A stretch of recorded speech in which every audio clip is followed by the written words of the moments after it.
ඒ මම ගන්නව පන්තියක revision පන්තියක interval එකක් දුන්නාම මම දකිනවා ගෑනු ළමයෙකුයි පිරිමි ළමයෙකුයි කෙහෙල් කොලයක උතාගෙන ආපු බත් මුලක් බංකුව කෙරවලට වෙලා කනවා. හැබැයි ඉතින් මේක විනය විරෝධී වැඩක් නෙමෙයිනේ. බත් මුලක් බෙදාගෙන කන්නේ බදාගෙන නෙමෙයි. හැබැයි මට තේරෙනවා මේගොල්ලෝ අතර මොකක් හරි විශේෂ සම්බන්ධයක් ඇති කියලා. ඒ කාලේ උසස් පෙළට විෂයන් 4යි. මේ ගෑනු ළමයා ඒ 4ක් ගත්තා. මට මතකයි අරන් පේරාදෙණියේ කැම්පස් ගියා. පිරිමි ළමයා ආගිය අතක් නැහැ.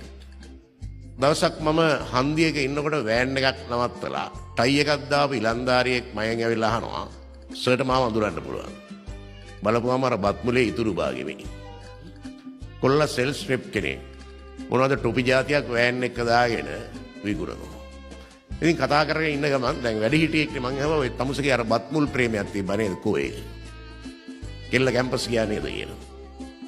කොල්ලගේ මූණ නිකන් නරක් කරා. කොල්ල කියනවා සර් මං ඒක නැවැත්තුවනේ කියලා. මං ගෝ අයියෝ තමුසේට කැම්පස් යන්න බැරි වුණා නම් තමුසේ සෙනසුරාදා බස් එකේ හරි යනවා ගිහින්. තමුසේ නැවැත්තුවේ. නෑ සර්. කවදා හරි නොගැලපීම් ඇති වෙන්න පුළුවන්. එහෙනම් මට හොඳට ඉගෙන ගන්න පුළුවන් සර්. මම මැට්ටනේ. මං කව බොරු කියන්නේ බා. තමුසේට මොකක් හරි ඇති. නෑ සර් අපේ තාත්තා මැරිලා. අම්මට රස්සාවක් නෑ. මල්ලිලා දෙන්නෙක් ඉස්කෝලේ යනවා. මම මේ ජොබ් එක කරලා තමයි මල්ලිලට වියදම් කරන්නේ. මේ ජොබ් එක ෂුවර් නෑ සර්. මට ප්‍රශ්න. මං ඒවා කොහොමද ඔක්කොම ඔලුවට දාපම අරලමයට ඉගෙන ගන්න බැරුව යනවා. ඒකයි මම නැවැත්තුවේ.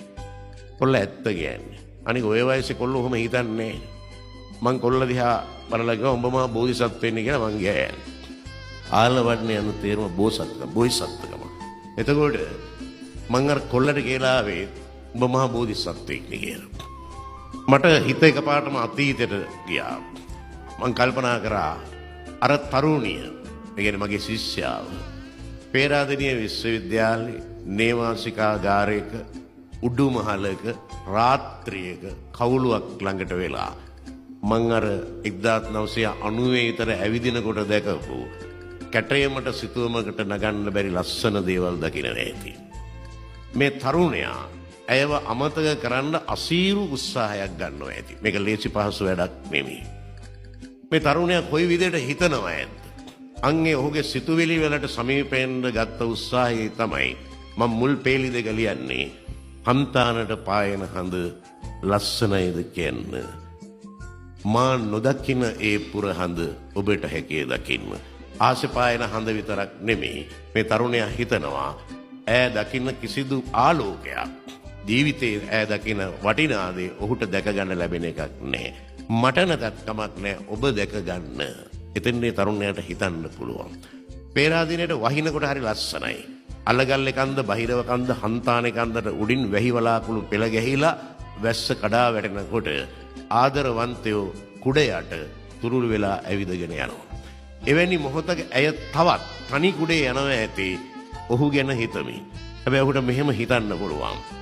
අඳුරු ලලා වහිනා කල සරසයි බිම තෙමෙන්න කුඩේ යටින් ඔබ යන කල එපා තනිය දැනෙන්න. ඔබ ආදරය කරන ඔබට ආදරය කරන කෙනෙක් ඔය කුඩේ යටට ගත්තට මම ජාතිව තරහ නැහැ කියලා හිතන්න ඔබට පුළුවන්. අඳුරු ලලා වහිනා කල සරසවි බිම තෙමෙන්න කුඩේ යටින් ඔබ යන කල එපා